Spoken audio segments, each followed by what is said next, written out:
ഇപ്പോൾ ടൂറിസം വകുപ്പ് മന്ത്രി ശ്രീ മുഹമ്മദ് റിയാസ് ഇത് സംബന്ധിച്ച് വ്യക്തമായ ഒരു കാര്യങ്ങൾ അവതരിപ്പിച്ചു കഴിഞ്ഞു. ഇപ്പോൾ സംസ്ഥാനത്ത് നടപ്പാക്കാൻ ഉദ്ദേശിക്കുന്ന സീപ്ലെയിൻ പദ്ധതി മത്സ്യത്തൊഴിലാളികളെയോ അല്ലെങ്കിൽ മത്സ്യബന്ധനത്തെയോ ബാധിക്കില്ല എന്ന നിലയാണ് അദ്ദേഹം പറഞ്ഞിരിക്കുന്നത്. ആർക്കെങ്കിലും ആശങ്കയുണ്ടെങ്കിൽ അവരുമായി ചർച്ച ചെയ്ത് ആശങ്ക ദൂരീകരിക്കുമെന്ന് അദ്ദേഹം പറഞ്ഞിട്ടുണ്ട്. മത്സ്യമേഖലയിൽ അന്ന് മത്സ്യത്തൊഴിലാളി സംഘടന പ്രത്യേകിച്ച് CIT അടക്കം സമരം ചെയ്തതിനെപ്പറ്റി അതിൻ്റെ നേതൃത്വം പറഞ്ഞിട്ടുണ്ട്. അത് ആലപ്പുഴയിലെ കായൽപ്പരപ്പിൽ ഇത് ഉപയോഗപ്പെടുത്തി അതിൻ്റെ ലാൻഡിങ് വന്നാൽ അല്ലെങ്കിൽ ഈ പദ്ധതി നടപ്പാക്കിയാൽ മത്സ്യബന്ധനത്തിന് തടസ്സം വരും എന്നുള്ള വിഷയത്തിലായിരുന്നു അന്ന് നമ്മൾ ഈ സമരവുമായി ബന്ധപ്പെട്ട് മുന്നോട്ട് പോയതായി നമ്മുടെ യൂണിയൻ്റെ ഭാരവാഹികൾ പറഞ്ഞിട്ടുള്ളത്.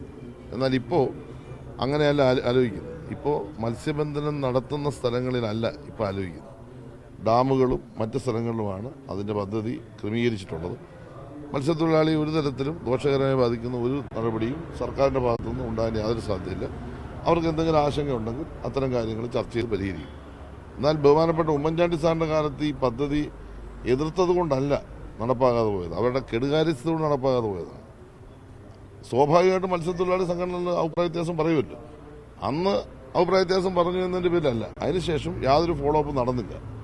ആ പദ്ധതിയെ ആരും എതിർത്തുമില്ല.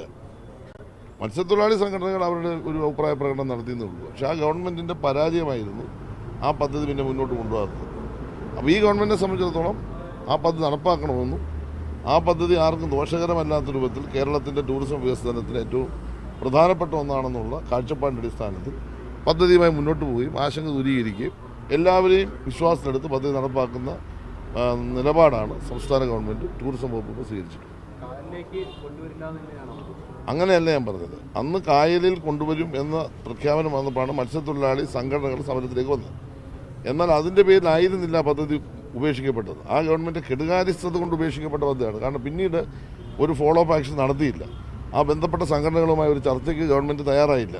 ഒരു കൂടിയാലോചന ഉണ്ടായില്ല. നടന്നിരുന്നെങ്കിൽ അന്നും അവർ അംഗീകരിക്കുമായിരുന്നു. കാരണം മത്സ്യബന്ധനത്തിന് തടസ്സം വരുന്ന രൂപത്തിൽ ഇത് ഉപയോഗപ്പെടുത്തുന്നതാണല്ലോ അവരുടെ പ്രശ്നം. തടസ്സം വരാത്ത നിലയിൽ ഇത് ഉപയോഗപ്പെടുത്തിയാൽ ഈ പദ്ധതി നാടിനാവശ്യമാണ്. നാടിന് ടൂറിസം വികസനത്തിന് വലിയ സാധ്യതയുള്ളതാണ്. ഒരുപാട് പുതിയ തൊഴിൽ സാധ്യതകളുണ്ട്.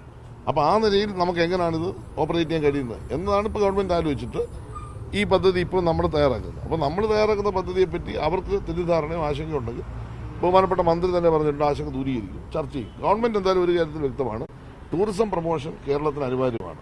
ആ ടൂറിസം പ്രൊമോഷൻ നടത്തേണ്ടത് നാടിൻ്റെ മുന്നോട്ടുള്ള വളർച്ചയ്ക്ക് വികസനത്തിനും ആവശ്യമാണെന്നുള്ള കാര്യത്തിൽ സംശയമില്ല. അതിൻ്റെ അടിസ്ഥാനത്തിൽ എല്ലാവരും വിശ്വാസത്തിലെടുത്ത് ഇത്തരം പദ്ധതി നടപ്പാക്കുക തന്നെ ചെയ്യണം. നടപ്പാക്കിക്കൊണ്ട് തന്നെ മുന്നോട്ട് പോകുന്നതായിരിക്കും നമ്മുടെ സംസ്ഥാനത്ത് ഇന്ന് ഏറ്റവും ആവശ്യകരമായ ഒരു കാര്യം. CPI CPM എന്നുള്ള വിഷയമൊന്നുമില്ല. ഇടതുപക്ഷ ജനാധിപത്യ മുന്നണി ഗവൺമെൻറ്റിൻ്റെ കാഴ്ചപ്പാട് വികസനത്തിന് അനുകൂലമാണ്. ഞങ്ങൾ ഉമ്മൻചാണ്ടിയുടെ കാലത്ത് വികസനത്തെ എതിർത്തിട്ടില്ല.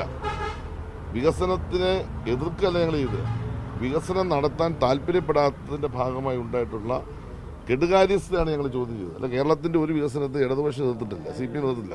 അതൊക്കെ ഇവരിപ്പോൾ ഇങ്ങനെ പറഞ്ഞുകൊണ്ടിരിക്കുന്ന കാര്യങ്ങളാണ്. അവരുടെ കാലത്ത് നടക്കാത്ത കാര്യങ്ങൾ ഞങ്ങളുടെ കാലത്ത് നടക്കുമ്പോൾ ഞങ്ങളുടെ കാലത്ത് എതിർത്തുകൊണ്ടാണ് അവർ ചെയ്യാഞ്ഞത്. അങ്ങനെയാണെങ്കിൽ ഞങ്ങൾ എതിർത്താൽ എങ്ങനെ ചെയ്യാതിരിക്കേണ്ട കാര്യം?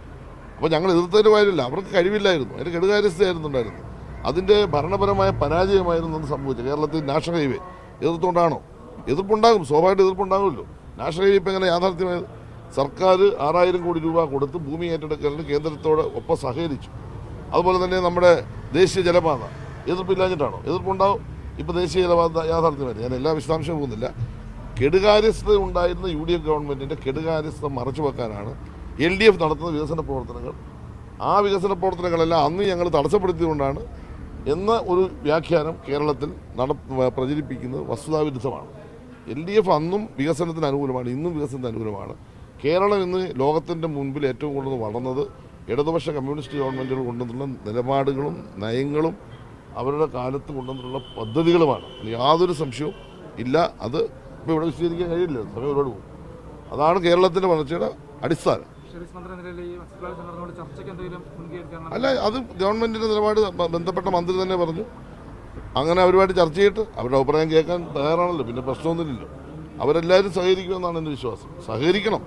അവർക്ക് ദോഷം വരാത്ത കാര്യമാണെങ്കിൽ പിന്നെ അവർക്ക് പ്രശ്നമില്ലല്ലോ. ദോഷം വരാത്ത കാര്യമായിട്ടാണല്ലോ ഇപ്പോൾ ചെയ്യാൻ ഉദ്ദേശിക്കുന്നത്. അവർക്ക് ബുദ്ധിമുട്ടില്ലാത്ത രൂപത്തിൽ അത് നടപ്പാക്കാൻ തന്നെ ഗവൺമെൻറ്